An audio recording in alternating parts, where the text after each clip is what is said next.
নমস্কার মায়েরা, আমি প্রিয়াঙ্কা। কেমন আছেন সবাই? কি ব্যাপার, আজকে মন খারাপ? কেউ কিছু বলেছে? আপনার বাচ্চা কিছু পারে না? আপনার বাচ্চাকে এত শেখাচ্ছে, তবু সে লিখতে পারছে না, পড়তে পারছে না। শুনতে হয়েছে কি এগুলো কথা?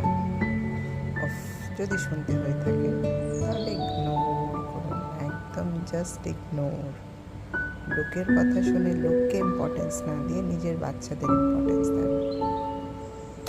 ঠিক আছে, আমার বাচ্চা কিছু পারে না, তার মানে এই নয় যে কিছুই কোনো দিনও পারবে না। সব বাচ্চা সব কিছু পারবে, কারো দেরিতে হবে, কারো তাড়াতাড়ি হবে, কিন্তু পারবে তো বটে। যদি আমার কথা শুনতে ভালো লেগে থাকে তাহলে অবশ্যই আমাকে জানাবেন, কমেন্টস করবেন। আর যদি খারাপ লেগে থাকে তাহলে সরি। ভালো থাকবেন, বাচ্চাদেরও ভালো রাখবেন।